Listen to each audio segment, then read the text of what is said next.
Brayton நிகழ்ச்சிக்கு உங்களை அன்போடு வரவேற்கிறோம். இன்னைக்கு October 1 special message and prayer. அது மட்டும் இல்ல, இன்னைக்கு டியூஸ்டே நம்ம வாலிபர்களுக்காக ஜெபம் பண்ற ஒரு நாள். ஸோ மார்னிங் நம்ம இன்னைக்குள்ள ஸ்பெஷல் வாக்குத்தத்த வசனம் பார்த்தோம். கர்த்தருடைய தூதன் அவருக்கு பயந்தவர்களை சூழ பாளையமிறங்கி அவரை விடுவிக்கிறார்.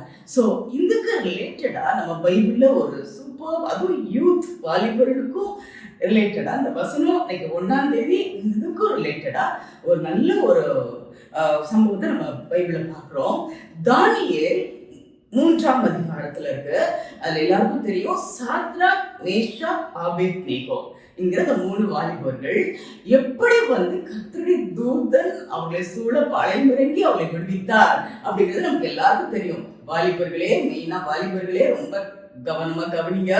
சோ அந்த சாத்ராக், மேஷாக், ஆபேத்நேகோ அவரும் வாலிபர்கள் தான். அவங்க நேபுகாத் நேச்சாருடைய அரண்மனையில அவங்க ஒரு பதவியில இருக்காங்க. சோ அந்த டைம்ல அவங்க யூதர்கள். சோ அந்த 3 பேரும் யூதர்கள். அந்த நேபுகாத் நேச்சார் அந்த டைம்ல அங்க ஒரு ஆர்டர் பிறப்பிக்கிறாங்க. அவர் ஒரு சுரூபத்தை வச்சு இதை வணங்கணும் இல்லையா? மேலத்தானங்கள்லாம் வாசிக்கும் போது ஃபுல் டீட்டெயிலா நீங்க வாசிக்க. எல்லாருக்கும் நிறைய பேருக்கு தெரியும். பைபிள்ல இன்னும் தெரியாம இருக்கிற வாலிபர்கள் பார்த்துக்கோங்க. தானியேல் 3ஆம் அதிகாரம். ஸோ இதுல என்ன ஆகுது, அந்த 3 எல்லாரும் வணங்கணும். அந்த அவர் நேபுகாத் நேச்சார் ஒரு ராஜா. அந்த ராஜாவுடைய கட்டளை என்னன்னா, அவர் உருவாக்கிய ஒரு சொரூபத்தை வணங்கணும். ஸோ அவர் சொல்லிட்டாங்க, இந்த மாதிரி ஆர்டர் போடுறாங்க. இந்த மாதிரி மேளதாளம், நாகஸ்வரம், கிண்ணரம், ஸோ அந்த மாதிரி எல்லா வாத்தியங்கள்லாம் வாசிக்கும் போது நீங்க என்ன பண்ணணும், அந்த சுரூபத்தை வணங்கணும். ஆனா சொல்றாங்க, அப்படி நீங்க வணங்கலன்னா உங்களை எங்க போட்டுருவோம், எரிகிற அக்கினி சூளைக்குள்ள நாங்க போட்டுருவோம் அப்படின்னு ஆர்டர் கொடுக்குறாங்க. ஆனா இந்த 3 பேரும் யூதர்கள், தேவனை வணங்குறவங்க.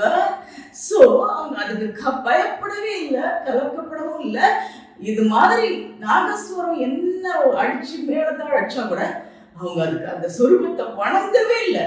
தேவனுக்கு பயந்ததினால், தேவனை மட்டுமே அவங்க நோக்கி பார்த்ததினால், தேவனை மட்டுமே அவங்க வணங்கினதுனால், அந்த அந்த அரசர், அந்த நாட்டின் அரசர் அவங்க மேல அந்த சொல்ல கட்டளைக்கு அவங்க கீழ்ப்படிஞ்சு ஆகணும். அப்படி கீழ்ப்படியட்டா என்ன நடக்கும், அக்கினி சூளை. அவங்க அது குறித்து கவலைப்படல. அவங்க பாட்டுல அவங்க வணங்கவே இல்லை. உடனே இவங்க எல்லாம் ராஜா கிட்ட சொல்றாங்க, பாருங்க எல்லாரும் அங்க வணங்குறாங்க. பட் அந்த 3 யூதர்கள் அவங்க அந்த அவங்க சொல்ல கீழ்ப்படியில, அவங்க ஆர்டருக்கு அவங்க கீழ்ப்படியிலங்கிறாங்க. உடனே அவரை கூட்டிட்டு ராஜா முறை எடுத்து நிறுத்துறாங்க. உடனே ராஜா சொல்றாரு, என்ன சொன்னா கேட்க மாட்டீங்களா, என்ன நடக்கும் தெரியல, அந்த அந்த அந்த அக்கினி ஜுவாலையில உங்களை போட்டுருவாங்க.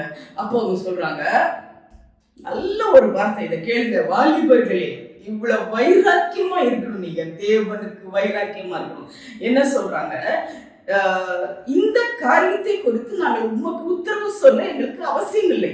நாங்கள் ஆராதிக்கிற எங்கள் தேவன் எங்களை தப்புவிக்க வல்லவராய் இருக்கிறார். அவர் எரிகிற அக்கினி சூளைக்கும் ராஜாவாகிய உம்முடைய கைக்கும் நீங்களாக்கி ரட்சிப்பார் அப்படின்னு சொல்றாங்க. உடனே அது மட்டும் இல்ல, பாருங்க, அது மட்டும் இல்ல, அப்படியே விடுவிக்காமல் போனாலும் நாங்கள் உங்கள் தேவர்களுக்கு ஆராதனை செய்வதும் இல்லை, நீர் நிறுத்தின பொற்சிலியை பணிந்து கொள்வதும் இல்லை என்பது ராஜாவாகிய உமக்கு தெரிந்திருப்பதாக. இவ்வளவு பக்தி வைராக்கியமா வாழ்றாங்க. அவங்க வேற ஒரு நாட்டுல இருக்காங்க, நேபுகாத் நேச்சார் அரசருக்கு கீழே வாழ்றாங்க. அவர் ராஜா சொல்றது கேட்டாகணும். பட் இவங்க என்ன சொல்றாங்க, அதற்கும் மேல தேவன், அவங்க எங்களுடைய ராஜா.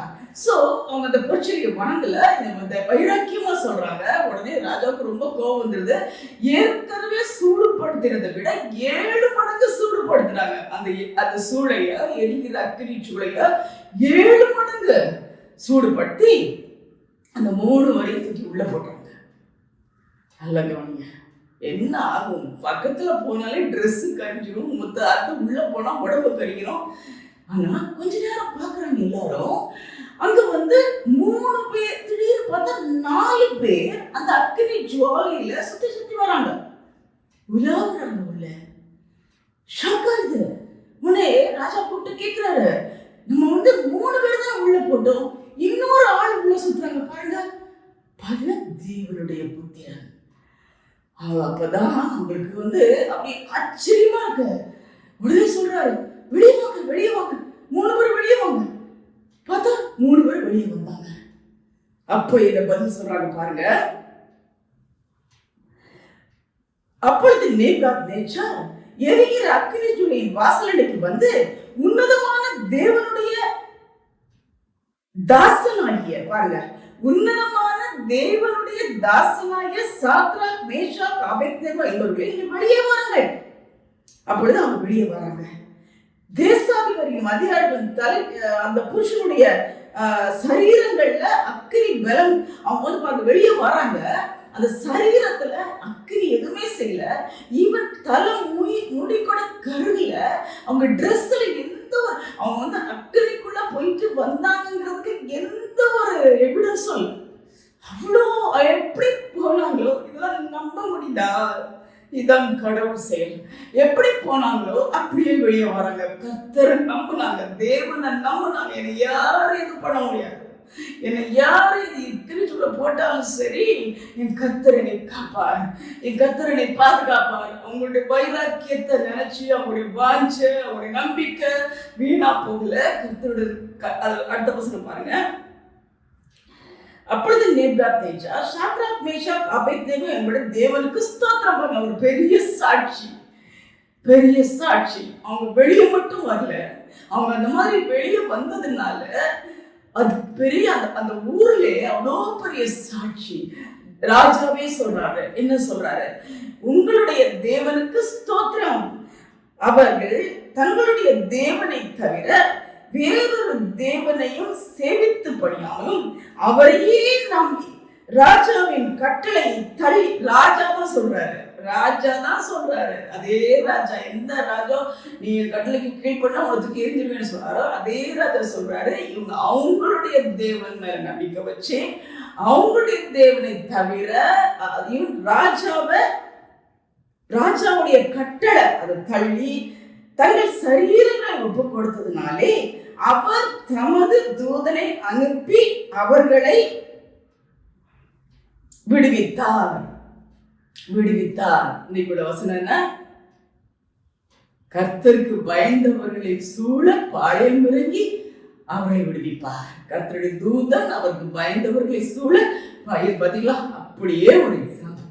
சோ தேவனுக்கு பயந்ததுனால தூதன் இறங்கி அந்த எரிகிற அக்கினி சூழல கூட இருந்து அந்த அக்கினியில அவங்க வேகாம, முடி கருகாம, ட்ரெஸ் கூட எதுவுமே ஆகாம அவளை பாதுகாத்தார், விடுவித்தார். அது மட்டுமல்ல, அங்க ஒரு பெரிய சாட்சியா நிறுத்துக்கார். கடைசி அதே ராஜா என்ன சொல்றாரு பாருங்க. அப்புறம் சாத்ராக் மேஷாக் ஆபேத்நேகோ என்பவருடைய தேவனுக்கு விரோதமாய் அவர் சொல்றாரு. ராஜா சொல்றாரு, இன்னைக்கு ஆர்டர் கொடுக்குறாரு. எந்த ராஜா ஒரு சுரூபத்தை உருவாக்கி அதை வணங்கு அப்படின்னு சொன்னாரோ அதே ராஜா சொல்றாரு, சாத்ராக் மேஷாக் ஆபேத்நேகோ என்பவருடைய தேவனுக்கு விரோதமாக தூஷண வார்த்தைகளை சொல்லுகிற எந்த ஜனத்தாலும், இப்ப இந்த உருவம் இல்ல, தேவனுக்கு விரோதமாய் தூஷண வார்த்தை சொல்லுகிற எந்த பாஷைக்காரனா இருந்தாலும் அவன் துண்டித்து போடப்படுவான். அல்லப்பா, எப்படி ஒரு ஆர்டர் கிடைக்குது பாருங்க. இவங்க மூலமா, இவங்க கர்த்தருக்கு பயந்ததின் மூலமா, அவங்க தன்னை சரீரத்தை ஒப்பு கொடுத்ததின் மூலமா, அவங்க விடுவிக்கப்பட்டதின் மூலமா இன்னைக்கு ஒரு பெரிய ஆர்டர் பிறகுது. இந்த தேவன், இவங்களுடைய தேவனை யாராவது தூஷணமா பேசினீங்கன்னா துண்டிக்கப்படுவீர்கள். அது மட்டும் இல்ல, அவன் வீடு எருக்களமாக்கப்படும் என்று தீர்மானிக்கப்பட்டு முடிவெடுக்கிறோம், டிசிஷன் எடுக்கிறோம். இந்த தீர்மானம் நிறைவேறுது. ஓகே, சோ இவ்விதமாய் ரட்சிக்கப்படத்தக்க தேவன் வேறு ஒருவரும் இல்லை. இப்படி ரட்சிக்கிற ஒரு தேவன் நம்ம பார்த்ததே இல்லை. வேறையா எந்த தேவனாலும் ரட்சிக்கப்பட முடியாது. இப்படி ஒரு அக்கினி சூளைக்குள்ள போட்டு 7 மடங்கு அதிகப்படுத்தின சூழல போட்டு எங்க சும்மா லைட்டா மெழுகுவர்த்தி எரிஞ்சாலே லைட் தெரியாம ட்ரெஸ் எரிஞ்சுது. ஸோ இவ்வளோ இந்த மாதிரி ஒரு அக்னி சூழல போட்டு அப்படியே ஒன்றும் இல்லாம வெளியே வந்தா, எந்த ஒரு கருகளும் இல்லாம வெளியே வந்தாங்கன்னா, இத மாதிரி அதிசயத்தை செய்யக்கூடிய தேவன் ஒருவரும் இல்லை. கர்த்தாதி கர்த்தரை தவிர வேற ஒருவரும் இல்லை. தேவாதி தேவனை தவிர வேறொருவரும் இல்லை அப்படின்னு அந்த நேபுகாத்நேச்சாரே சாட்சி கொடுக்கிறார். அது பாருங்க, அவங்க 3 பேருக்கும் பெரிய பதவி. என்பவர்களை பாபிலோன் தேசத்தில் உயர்த்தினான். பாருங்க, இதான் வாலிபர்களே, இங்க வேலை பார்க்குறீங்களா? உங்களுக்கு எதிராக சூழ்ச்சி நடக்குதா? தைரியமா என்ன, யாருக்காவது என்ன செய்ய, அவர் பெரிய போஸ்ட்ல இருக்காரு, அவருக்கு அவர் சொல்றது கேட்டுதான் ஆகணும், அவருக்கு அட்ஜஸ்ட் பண்ணி போகணும், அல்லது நமக்கு வேலை கிடைக்காது, ஐயோ அவர் சொல்றது கேட்கணும், நமக்கு வேலை கிடைக்காது, ஐயோ நமக்கு வந்து இப்படி பண்ணிட்டாங்கன்னா எல்லாரும் சேர்ந்து நம்மளை ஒண்ணு இல்லாம பண்ணணும். தேவனுக்கு மட்டும் பயந்து வாழுங்க. தப்பான காரியங்களுக்கு உடந்தையாக்காதீங்க.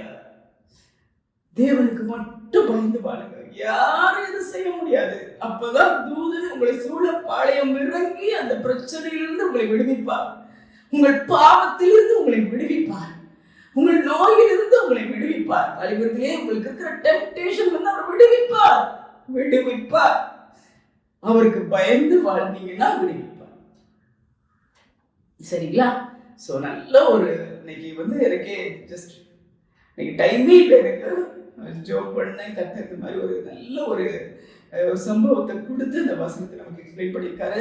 அதுவும் இன்னைக்கு வாலிபர்களுக்கு ப்ரேயர் பண்ற நாள். ஸோ அந்த வாலிபர்கள் எவ்வளவு வைராக்கியமா இருந்து அங்க ஒரு சாட்சியா வாழ்ந்தாங்க. நீங்க வாலிபர்களே, நீங்க எங்கெங்க இருக்கீங்களோ இருக்கிற இடத்துல தேவனுக்கு மட்டும், மனுஷருக்கு பயப்படாதீங்க, தேவனுக்கு மட்டும் பயந்து வாழ்ந்து அங்க ஒரு சாட்சியா இருந்து அந்த ஆபீஸையே அந்த காலேஜையே தேவனுக்கு பயப்படும்படியா, தேவன் தான் உண்மையான தெய்வம், அவரை தவிர இப்படிப்பட்ட காரியத்தை யாராலும் செய்ய முடியாது என்று சாட்சி கொடுக்கிற அளவுக்கு உங்களை நிறுத்தும்படியா அன்பரானே பரம தகப்பனே, அப்ப அதை விடைமுறை பாத்திர வருகிறோம். இந்த விசேஷமாக இன்னைக்கு அக்டோபர் 1 இந்த மாதம் முழுவதும் உங்களுடைய பிரசனம் எங்களோடு கூட இருக்கட்டும் ராஜா. அப்பா, நீ சொன்ன மாதிரி ஆண்டவரே, உங்களுடைய தூதனை கொண்டு பாளையம் இறங்கி எங்களை எல்லா காரியங்களிலும், தேவையில்லாத காரியங்களிலும் எங்களை விடுவிக்க போகிற, மற்றவர்களுடைய சூழ்ச்சியிலிருந்து எங்களை விடுவிக்க போகிறதா ஸ்தோத்திரம். அது மட்டும் இல்லை, இன்னைக்கு ஸ்பெஷலா யூத்துக்காரடே, வாலிபர்களுக்காரடே, இன்னைக்கு 3 வாலிபர்களை குறித்து நம்ம பார்த்தோம்ப்பா. எவ்வளோ ஒரு சாட்சியுள்ள வாழ்க்கை. அப்படிப்பட்ட சாட்சியுள்ள வாழ்க்கையை ஆண்டவரே வாலிபர்களுக்கு கொடுக்க விடுவாய் கெஞ்சுகிறோம். இந்த உலகத்துல பெண்ணா இருந்தாலும் சரி, ஆணா இருந்தாலும் சரி, பழைய அஃபீஷியல்ஸ்க்கு அவங்களுக்கு ஏற்ற மாதிரி எசைஞ்சு போகணும். No, never. உங்க நாமத்துக்கு பயந்து வாழ்கிற பாக்கியத்தை ஒவ்வொருத்தருக்கு கொடுங்க ராஜா, கொடுங்க ராஜா, கொடுங்க ராஜா. ஏதாவது ஒரு காரியம் நடக்கணுங்கிறதுக்காக யாரும் பின்னாடி அழியாம அதை நடத்த வல்லவராகி உமக்கு தங்களை ஒப்பு கொடுத்து வாழ கிருபைத்தாங்க சாமி. உமக்கு பயந்து வாழ கிருபைத்தாங்க சாமி. அது மூலம் ஆண்டவரே அது விடுவிக்கப்படுறது மட்டும் இல்ல, அந்த இடத்துல ஒரு சாட்சியாக இருக்கிறதாங்கப்பா. அப்படிப்பட்ட பாக்கியத்தை ஒவ்வொரு வாலிப பிள்ளைகளுக்கு கொடுங்க சுவாமி. அப்பா, பேரண்ட்ஸ் பிள்ளைகளை, தங்களுடைய வாலிப பிள்ளைகளை குறித்து இப்போது கவலையோடு சொன்னாங்கன்னா, அந்த வாலிபர்களை, இப்பொழுது வாலிப பிள்ளைகளை இந்த சாத்ராக் மேஷாக் ஆபேத்நேகோ போல உமக்கு வைராக்கியமான வாழ்க்கை வாழ கிருபை கொடுங்க ராஜா. முற்றிலுமாக நம்முடைய கருத்துல எல்லா வாலிபர்களையும் ஒப்பு கொடுக்கிறோம். பாவ பிடியிலிருந்து விடுவிக்கிற வல்லவர் நீர் ஒருவதால் சுவாமி. அப்பா, பிசாசின் பிடியிலிருந்து விடுவிக்க வல்லவர் நீ ஒருவதால் சுவாமி. அந்த சாப கேட்டிலிருந்து விடுவிக்க வல்லவர் நீர் ஒருவதால் சுவாமி. உமக்கு பயந்து வாழ கிருபைத்தாங்க. அது நிமித்தம் விடுவிக்கப்பட்டு அந்த சாத்ராக் மேஷாக் ஆபேத்நேகோ அதை விட பழைய பதவியிலிருந்து இன்னும் பதவியில உயர்வு கொடுத்தாரு. அப்படிப்பட்ட உயர்வை பெற்றுக்கொள்ள கிருபைத்தாங்க. அதாவது போஸ்ட்ல பெரிய ஆள் ஆகணும், இல்ல இதுல பெரிய ஆள் ஆகணும், இல்ல பிசினஸ்ல பெரிய ஆள் ஆகணும் அப்படிங்கிறதுக்காக வேண்டி தப்பான வழியில போகாம ராஜா, உமக்கு பயந்து வாழ்ந்து அப்பா அந்த விடுதலை பெற்றுக்கொண்டு, ஆசீர்வாதத்தை பெற்றுக்கொண்டு, உயர்வை பெற்றுக்கொண்டு வாழ கிருபைத்தாங்க. எப்படிப்பட்ட பாக்கியத்தை ஒவ்வொரு வாலிபத்தை கொடுக்க வேண்டும் கெஞ்சுகிறோம். நீர் பொறுப்படுத்திக் கொள்ளும். இயேசு கிறிஸ்துவின் நாமத்தில் கெஞ்சுகிறோம் பரமபிதாவே. ஆமென்.